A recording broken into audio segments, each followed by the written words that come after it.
Hey everybody, welcome to Hear Us Out. Happy 2021. Uh, I'll start that again, Paul. Hey everybody, welcome to Hear Us Out. I'm Patrick. And I'm Paul. I was very confused about that Yeah, intro. That was a bit of a. it was a curveball because I'm so excited. This is our pretty much our last show of the year, and it's us Yeah. looking at what we predicted at the start of this year. I think, Paul, we were both knowing at the time that we would have as good a chance of getting everything right as rolling a dice and hitting a six 10 times in a row. Yeah, I think we were more surprised about when we're right than we were when we were wrong. So It's that's a good very thing. true. Yeah, Um, it's not that we don't have confidence in ourselves. It's just I think we all know how full of baloney I can be. And Paul, you let me say some silly things into this camera sometimes. Looking back at our predictions, I'm very proud of us because we got more than one right. yeah, which was a good score for us. I guess we'll find out next year if that's a trend that we'll get to follow for a bit, or Well, now we have a score to beat. So, for anybody who's wondering what the hell we're talking about, go to our channel. There'll be a link directly to the video in the description below. We did our predictions at the start of the year. If you want to watch that and see just how right or wrong we were, we'll be calling out what they are now. Anyway, so Paul, without further ado, and before 2022 shows up, Mhm. our first prediction was to do with a little known company called Disney. Yeah. Uh, Who knew? yeah, Who they, knows? they were they were a young, plucky startup that was trying some stuff. Yeah. And our prediction, I'm just going to go to the notes. Our prediction was that Disney Plus will go from strength to strength, um, which I can visually represent here, but also that they would go adult. Now we didn't mean it in a dodgy Blue kind of way. sense. Yeah, we the strength to strength thing. Let's deal with that first. We were right. Yeah. Disney Plus completely overshot its estimated plans. Yeah, like this is an interesting thing because they started 3 months into 2021, kind of thing. They absolutely blew their projections out of the water. The reason that they started 3 months was because they started in the US and then came over to our region 3 months later, kind of thing. And we were our predictions were kind of on the level of there's a lot of stuff that's going on. They've promised a lot of stuff and they haven't. It doesn't seem like they're going to deliver because they kept pushing things back more and more, kind of thing. But with the adult content stuff like that, well, as we were focusing on the growth thing, they just kept churning out really, really good content on their current channels, which is Marvel, Star Wars, National Geographic, Disney, Pixar, kind of thing. So Yeah, that was a great, great thing for them. and it was whatever when Disney Plus started and we started talking about them. Actually, we started talking about them before they even launched. But in that time when they were growing, and we were making our predictions, going, these guys, the growth isn't over yet. I think we both thought, it'll keep going, but it will plateau at some stage. I'm ready for next year's predictions. I'm going to be predicting that this is not going to be a leveling off. I think Disney have plenty more gas in the tank when it comes to raking in the big old Disney dollars. I can see them with the changes they're making and with how clever they've been with their business so far, particularly when they're able to transfer some of what they've been able to do in Europe to America, which is where we can, I guess, segue to the Disney Star thing. Because, Paul, we said adult for a very good reason. Because you cannot build your whole service off just, we'll get this subscription and we'll it'll be safe for the kids. People want to be able to use it all throughout the house. Disney Star showed up for us in Europe. You already have Hulu, and a lot of the stuff that we have in Star is on FX or Hulu in America. Mm-hmm. It turned Disney Plus into something that I checked now and again, to something that every time I turn on my TV and I'm going to my services, I actually check what's new on Disney, mostly because of Star. Yeah, agreed. Like this is a big kind of turning point for them because they had gotten the initial buy-in for a lot of users and stuff, and also continuous growth for them was families, kind of thing. But that obviously started slowing down. But once their deal with Fox came through, they had reached that didn't have Hulu, that didn't have FX, that they could definitely increase their holdings and stuff. My prediction for this, if we're going for predictions as quickly, is that Hulu and Star will merge. Yeah, I think, and quite simply, and I'm going to throw up Dope Sick as my example of it. Doesn't get more adult than Dope Sick, a show I am absolutely hooked on. I think it's brilliant. It's already aired on Hulu. We're getting it week by week on Disney Plus here. It is a great example of something that they know. It's their Netflix moment. If they can start getting those shows on and funneling adults to Disney Plus in the US the same way they're funneling them to Disney Plus here, I think you're right. They're already planning on how they can consolidate the services and charge more. I'm sure somebody's doing the numbers. And I know there are all sorts of legal reasons, and everybody watching this is going to be commenting. Please do. Helps us with the YouTube algorithm. Please comment. We love to hear from you, not just for the algorithm. Love to hear from people. There's a lot of things standing in the way. There's a lot of things standing in the way of what name they'll use. Star may have been a bad choice in the end if Disney want to go global with that brand, because there's stars in America and all sorts of stuff. But I absolutely back you on that, Paul. I think we are going to see, by the end of 2022, we're going to start seeing some moves to consolidate on the Disney Plus branches together. Yeah, now let's get this clear. We will be doing a predictions, probably a video sometime in 2022, which will probably solidify some of these elements. So we won't be going through predictions. And that's a very good time for Paul to remind me of that right now before I start rolling them all out. But these ones are important because the Star thing is such a pinnacle kind of linchpin within its growth within the European and probably Asian markets, in the sense of this content is not anywhere else for us. So this is where their growth has just skyrocketed for most of the other regions. The only reason we're saying the prediction with Hulu and Star is that's the only way that they can keep growth going.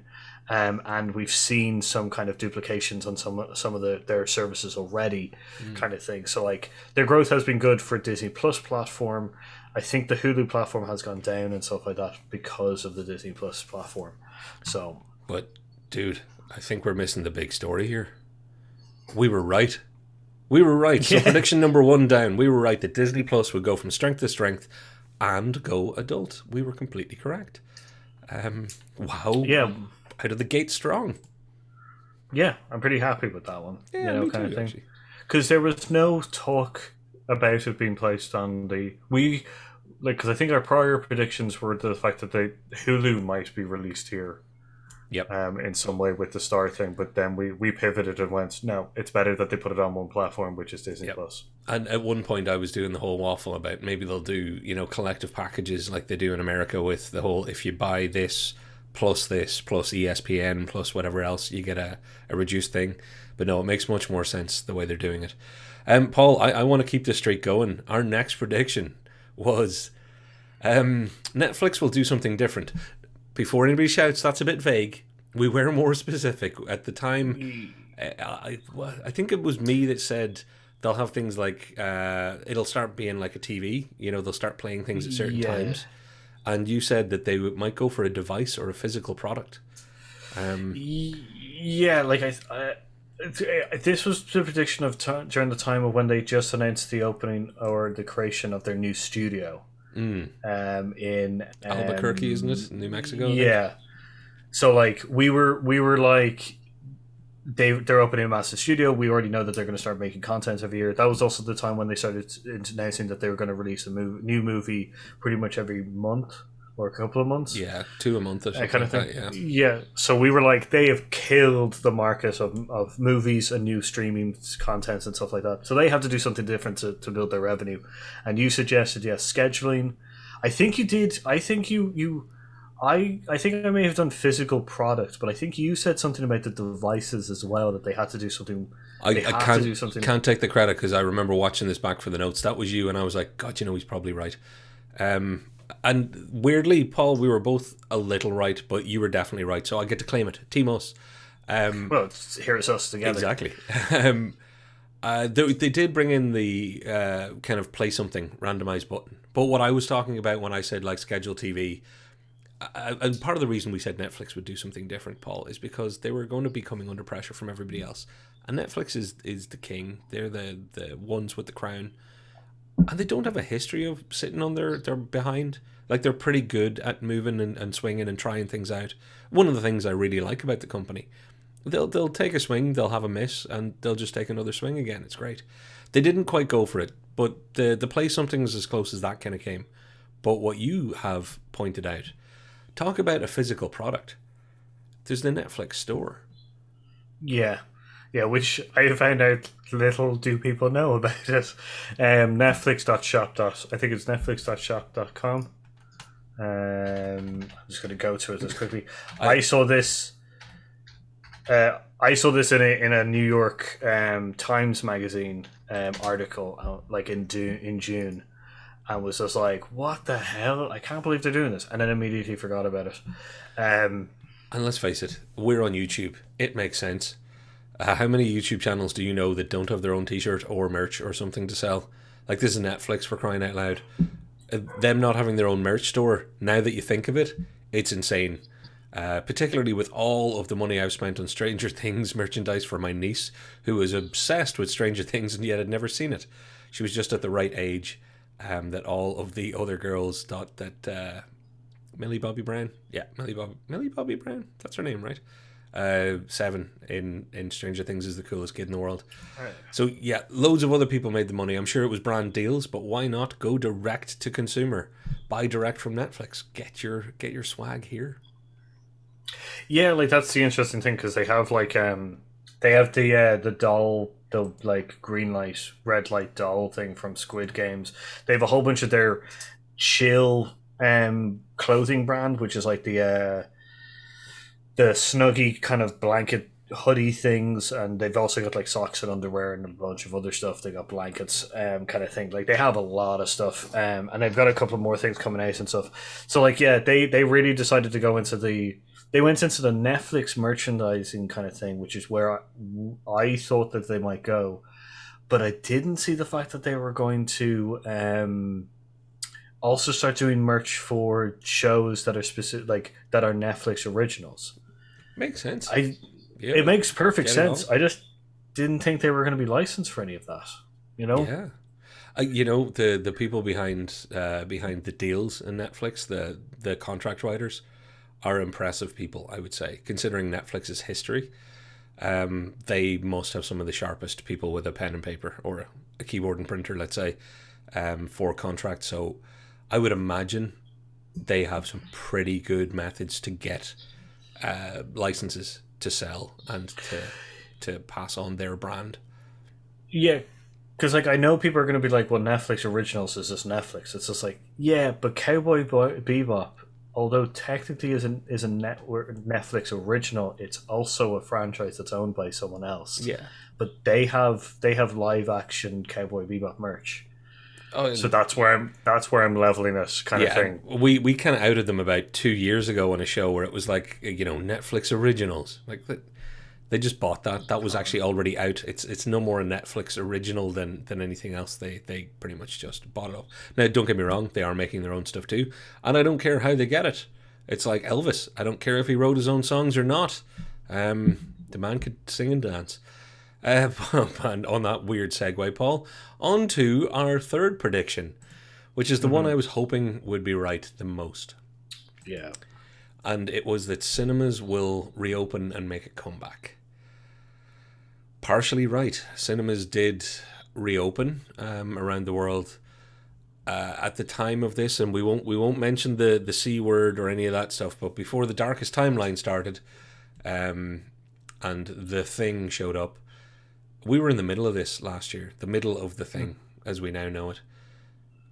I think we were both being optimistic and hopeful that we were turning a corner and that the world would go back to health and safety.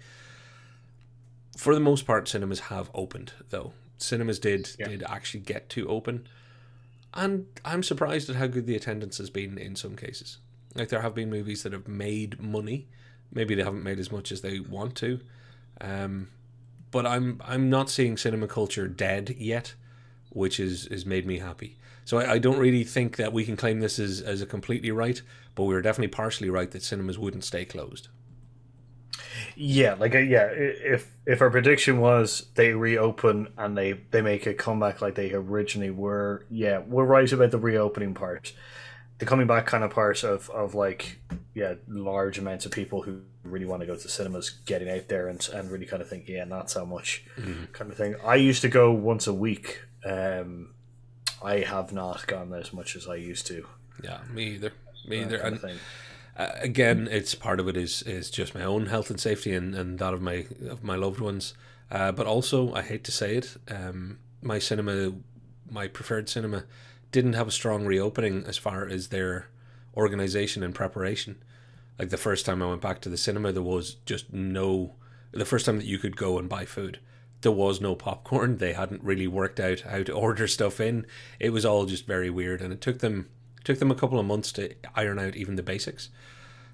So I'm looking forward to that above all else in a lot of ways from a social point of view, at least. Looking forward to that going back to normal. Looking forward to going and seeing a movie with you at some stage, Paul.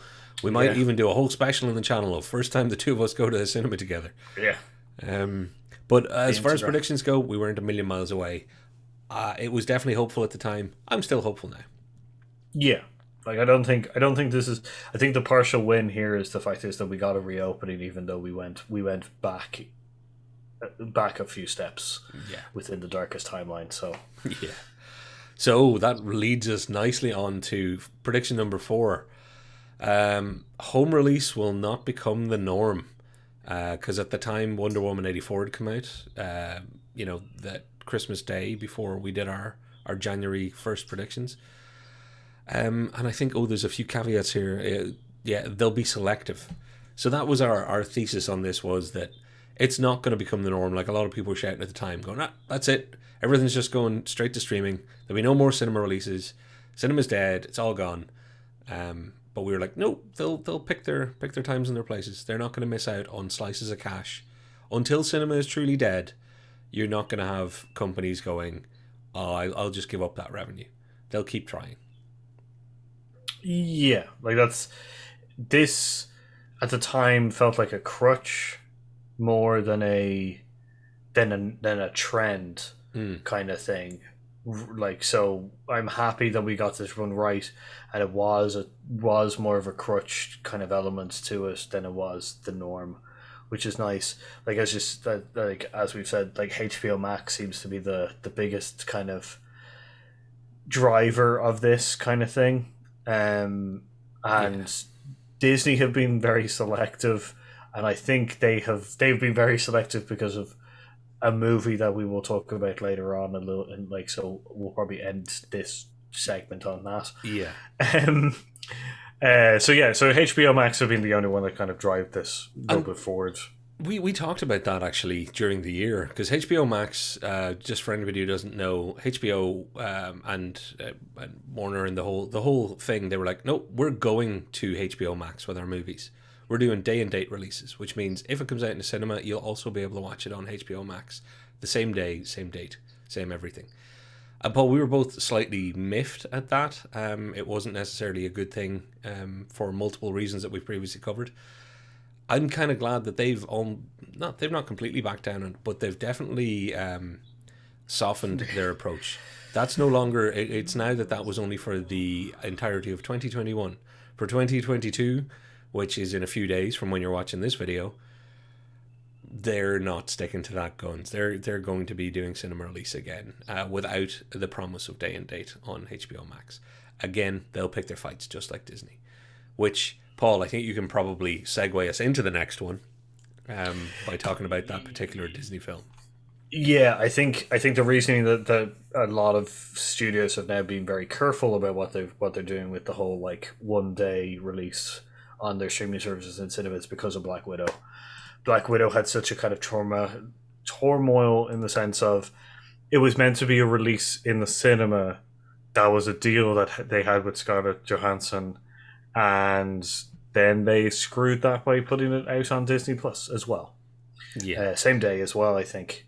I can't even remember. or at least Very close enough. Yeah. Yeah, that caused the problems, and I think that changed their minds about kind of doing that again because Xin Chao was the Oh, Shang-Chi. Shang-Chi, Shang-Chi. yeah, was the only other one that happened, and I don't think that happened on day one, kind of thing. I think it did go into the cinemas first, and Oh, then yeah. got released later on. Yeah, So it was there was a bit of a gap there. But actually, and Paul, our prediction for Black Widow, and remember yes, everybody out there, if you go back and watch our video, we thought that people were going to be unfair to it. Black Widow, yes, whether it was good or bad, and this isn't about whether it is good or bad, that's a whole other day's discussion. I don't hate it, for the record. We were kind of both saying there'll be people who come at it.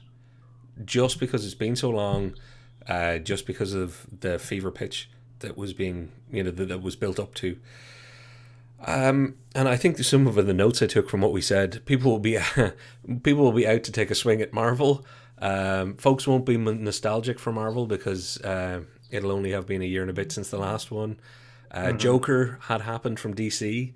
That will have changed some of the thought around what a comic movie is for people who aren't into, let's say, Marvel or DC or paper comics. I've got on screen, Paul. I've got Black Widow and some of the negative remarks. Black Widow speeds down a narrative dead end. Black Widow movie review. Natasha Romanoff deserves better. Black Widow movie review. Scarlett Johansson goes out on the worst Marvel film ever. A boring blob of blah. I think that covers it. We were right that people were going to be unfair because I don't think any of those things are truly fair. Even its harshest critics now don't say that sort of stuff. These were all those early reactions where people were ready to really hate on it. yeah. I think it was. Yeah, I think the popularity of hating on it was too important for some of these comments, kind of things. So they they got there in the under the wire kind of thing of its release. I don't think, one of them says that, Scarlett Johansson went out on the worst movie ever, or worst movie Marvel movie. Don't think that's true at all. Don't think it's the worst one, and I don't think this is in any way damaging Scarlett Johansson's legacy within the Marvel universe. I don't think this film could even touch it. Her character went out like a boss. Yeah. Well put. Kind of thing. So this doesn't touch it. The film's not bad, at all. I do feel like partial hate on it was reminiscent of 2019 or 2016's Ghostbusters again. Yeah. There's Look, again, I think I described them as the talking foreheads out there that say things like, they call it the MCU because they think they're hilariously funny. It's a bunch of misogynistic half-wits that are running around being twerps. They were the same people. They're the same people who pick on everything now and go, oh, look, there's a woman in it, so you must be shoving that in my face. These people, can't crawl under the rock fast enough for me. And actually, I've put up the tomato meter, the Rotten Tomato score. It's 79 for Black Widow. Audience score 91. So I know that that's always skewed by campaigns, etc., etc.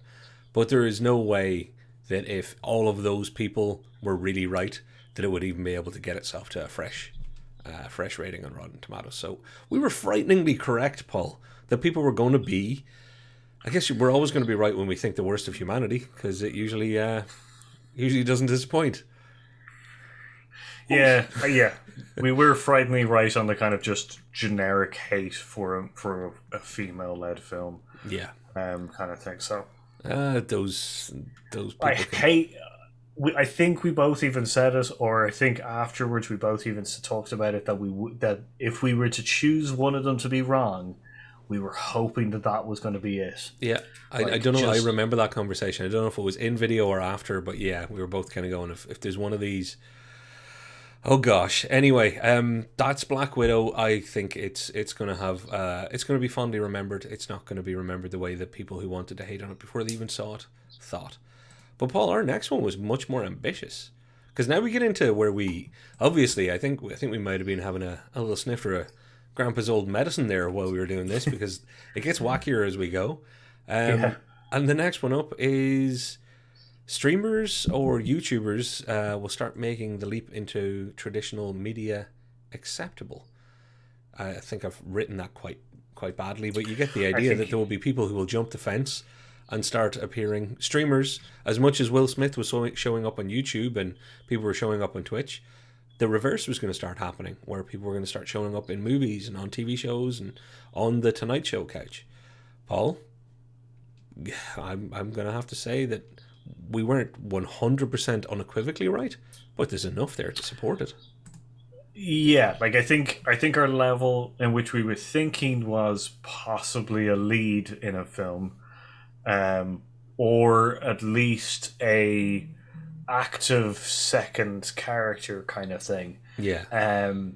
Kind of level. We didn't really get that, but so technically we got this right, but it's not to the level in which the gesture was made, kind of thing.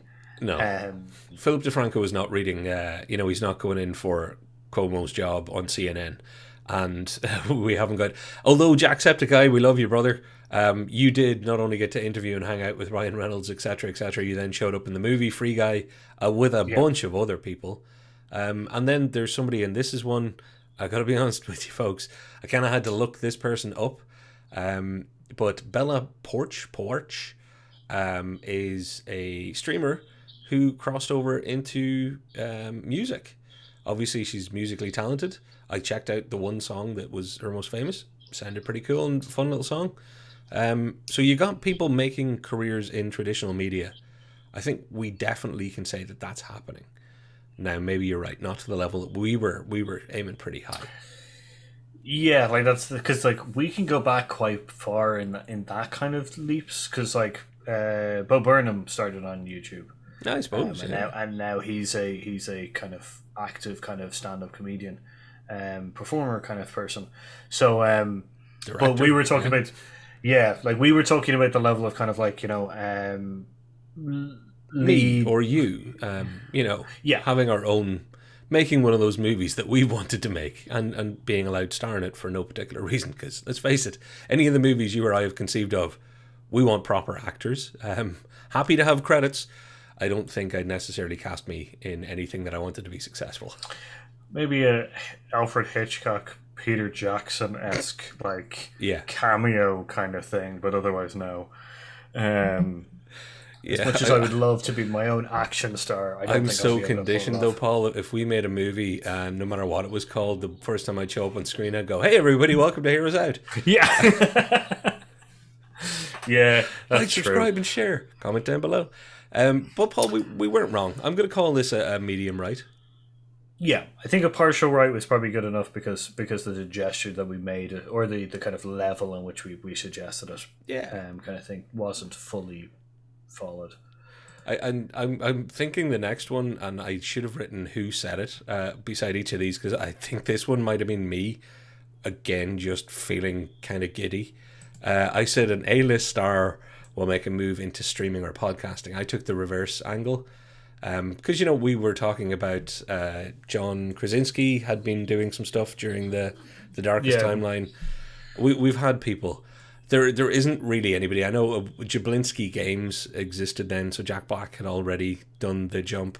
Will Smith had already done his collaborations and stuff. I was expecting somebody unexpected. I thought, next thing we're going to get is Tom Hanks with his own weekly musings, or Leonardo DiCaprio with his own eco-environmentally friendly podcast or something. Because podcasting is blown up for everybody. I'm surprised that some A-listers aren't like, you know what, I'm at that point in my career where I think that's what I want to do. It didn't really happen. I gotta claim this one as one that didn't happen. But what I've thrown up is a picture of President of the United States, ex-President of the United States, and Bruce Springsteen. You know what? It almost counts as really super famous people doing podcasting stuff. Yeah, like that's the thing. Yeah, we do get passing grade on this one because they are a surprise. They are. They're definitely A-list, like the boss and the president together. Well, that's the kind of thing. So like, yeah, we get a passing grade on this one simply because the president helped us out there. Yeah, and I got to be honest with you, Paul. If you'd actually predicted this one accurately and then it came to pass, we wouldn't be doing this show anymore because I would be afraid of you and your powers. I think we would go on tour in a different way if we were able to predict if 100% of these kind of thing. Yeah. So We'd yeah, be doing a guess your card sideshow somewhere. Up next, this one's weird because we said the Oscars would be odd or possibly a disaster. Um, and when we were correct, kind of on at least one count, they were odd. I don't think they were a disaster, but they weren't well received. no, I don't think they were. I think we're more correct on the odds scale kind of thing. Um, I kind of take this as a partial one because I think knowing what we know and stuff like that, I think we were going to probably be right on this account, Yeah. like fairly close, unless we were just like the Oscars are going to be an absolute like monumental like beacon of hope for everybody kind of thing. I think we were going to be fairly right on odd or disaster since of past host issues Yeah. and stuff. And So unfortunately, that ties into kind of the next one, the last one, which I am going to own all by myself to keep you completely safe, Paul, because I was the one that said this before the wheels came off. Okay, I mentioned the Golden Globes, and I said that they'd gain ground. That was purely based on the fact that you were going to have Tina Fey and Amy Poehler. We all know that many things have gone wrong with the Golden Globes, and they're an organization that are not never anybody's good books. So I wasn't bigging them up at the time, but just making a guess that out of the Oscars and the Golden Globes, I figured with the presenters they had that they might steal a little march. They maybe did for 5 minutes, but then the rest of the year has been an absolute. I think the word is shit show for the Golden Globes, and they won't be televised soon. They're not going to be televised next year. Who knows if the Golden Globes will ever really be back? Um, but yeah, they're up to some asshat behavior in places. So good luck to them. But as far as our predictions go, again, passing grade. So far, Paul, we haven't been completely wrong about anything, like completely. Or else, maybe it's because we're talking about it, we're making it sound like we were somewhat right in places.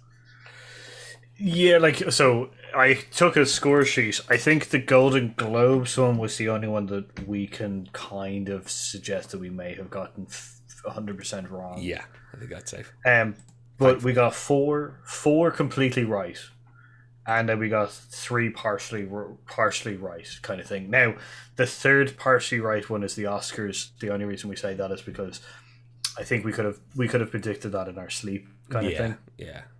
kind of thing. But it's impressive that four of those were right completely off the bat. No need for kind of like wiggle room or anything like that. Our wiggle rooms are actually the partial ones because we're saying, yeah, we're not. Technically, we are completely right in those ones or a few of those, but it doesn't feel right to be saying that we are. Do you know what's terrible? I was just hit by the unbelievable feeling of, oh my god, we actually did quite well, which is Yeah, what I wanted going into this. But now I'm like, no, no, because now when we do this for next year, when we do our January 2022 live stream, where we're going to do it live and not be able to hold back, we now have actually something to beat. I thought we were going to be, at one right out of 10. And actually, we've got some bonus ones, Paul, which were the viewer yeah, questions that were added. And I think there's a bit of fun to be had here because this has been a feature in our year. One of the viewers' yeah. questions was what will the next big TV movie fad will be? Our responses were kind of period drama and sci-fi, and that they'll make a comeback. Dude, how many times have we talked about the foundation and things like that? Yeah. Foundation, Dune, like Yeah, got pretty right there. absolutely pretty right there. Maybe less right on the whole period drama, but again, Bridgerton and a few other things have kind of kept that side of the argument up. But I just don't know if Bridgerton existed. It existed for like 2 weeks. I don't know if we'd actually even heard of it at that stage, so I don't want to give it to us. Well, this is the thing. We also we got also the Last Jewel, Oh yeah, Green, like Green Knight. they're not Is that? Green I Knight. haven't watched that yet. We got which was the Diana film with Kristen Stewart came out. I think it can. Yeah. I think we can claim it because I think it's out in this year, but I think it's more for festivals than it is for general release. I'm So if they're going to Oscar it, we can claim it in I'm taking 2021. it. But I'm also going to Jerry Maguire this one and go, you had me at sci-fi. When we were asked what'll be the next big thing, and you pulled sci-fi, gosh, like it's not like any of these things. You know, some of them were in production, etc. But it's not like they haven't been big successes. People are really into sci-fi again at the moment. And I'm all for that. I endorse this message. Be into sci-fi. It's always better than you think when it's good. Yeah. Which is why I'm going to give a prediction that I don't need to hold on to. When it comes to sci-fi, I'm predicting the next season of The Orville, which is starting spring next year, or spring this year, 2022, next year. I'm predicting it'll be good. I'm not using it as one of our official predictions, but I think sci-fi is not over yet. I think we're going to be getting a lot of different good angles. Well, this is the thing because we did a video just because we did a video prior to these ones saying what would be the next big thing for to replace Game of Thrones, and we talked about Wheel of Time, and Wheel of Time has just come out recently enough, in the last couple of weeks, kind of thing. So I'm going to be interested in kind of is this so my in our 2022 predictions video. Maybe it might creep back in. There you go. Might be able to push him back to an old theory. And for the record, folks, the way you can find out that what I'm about to say is true is by going to our YouTube channel and going to the video section and scrolling down and having a look at some of our other great videos. But when we did that, what will be the next big, what will try and take over from Game of Thrones? Wheel of Time was not even in pre-production. It wasn't even signed up because that's 2 or more years ago. It's 3 years ago, possibly, Paul. That's one of our first 50 or so videos. I'd guess it was in the first year. That came off the back of the ending of Game of Thrones, as far as I know. And I can't claim any credit. That was one of those ones where I was very happy to be on the channel with you, Paul. But you were doing the heavy lifting because you're the fantasy man. You know that stuff a lot better than I do, and you nailed it. Nailed it to the point, folks, that I'm watching Wheel of Time. Because Paul suggested I give it a go and try it out, and I have been watching it. So secretly trying to get it to beat the new Game of Thrones just by myself, so I can claim it. Just so a prediction from 3 years ago can be right. Well, I did predict that Ghostbusters Afterlife would be good when we watched that trailer when it first came out, or the teaser 3 years ago. I didn't predict The Darkest Timeline would mean it would be nearly 3 years before I get to see the movie, though. So that's us, Paul. I'm going to give us a way better than expected result. I hope anybody who's watching this has enjoyed it. Please comment on whether or not you think we're cheating that we get any of these right, or they were too easy or too obvious. But also, if you made any predictions yourself for 2021 along with us last year, let us know how you did, because I remember asking people to make their own. I'm now already thinking of what harebrained stuff I can come up with for 2022 that's out there. Yeah, I think I'll probably try to take few serious ones and then maybe some weird off the bat ones just to kind of throw some curveballs in 2022. I'm coming out swinging like Wild Thing. I am going to be Netflix is going to buy Disney and close Apple. I don't know how it's going to happen, but damn it, I want all of mine to be wacky this year. GameStop is going to buy Netflix. Oh yes, hey. That's the kind of weird stuff that could happen thanks to the internet. Paul, so do you want to wind us home? And since this is our last of the year, tell the lovely folks something sweet about how much you love them. Yeah, thank you very much for watching us in 2021. We've had quite a large and quite a good year this year with an explosion of new subscribers. So thank you very much. We have once again been deep in the kind of live streaming element. This one and probably our previous Closer to Christmas one has been probably one of the first pre-records of 2021 we've done, or at least planned to, kind of thing. So thank you very much for being with us. We hope to see you in 2022. We hope to grow the channel even more so we can get even more fantastic people into the chat and into the comments and into our community, which is just movie lovers like of any, like all facets of kind of the lovely genres of sci-fi, fantasy, thriller, drama, horror, even the period pieces, though we are not overly fans of those If you like kind of doilies and things. dresses and upstairs downstairs stuff, if you're a Downton Abbeyist, which we now are actually, we've outed ourselves in that before. Yeah, Yeah. if you have an opinion or a thought and fingers, we'd love you to give it to us in the comments down below. Paul, I want to say a little thank you to you. Just a big thank you to you, but I'm going to start by saying it's little and then enlarge it. So I'd like to say an Ant-Man thank you to you. Um, you've been amazing again. It's been another cool year. I'm really looking forward to next year. For the aforementioned people who have been so kind as to comment, we read everyone. You give us brilliant ideas. We do this because we have fun together. But now that we're able to do it and have fun with all of you, I gotta thank all my co-hosts, Paul, and everybody who's ever watched. It's been cool. Yeah. Yeah. Thanks, Patrick, for being here and taking on the craziness, which is my beehive of a brain, kind of Genius.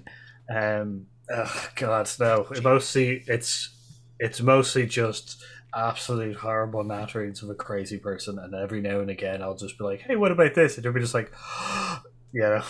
I love it. Um, Again, so me likey, me wacky stuff. I really, really do like things that are a bit crazy.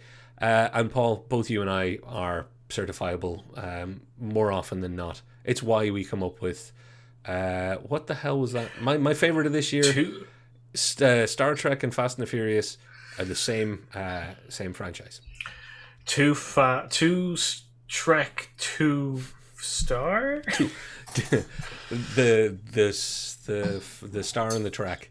Yeah, I don't know. We've done some really stupidly fun things. I've enjoyed every minute of it.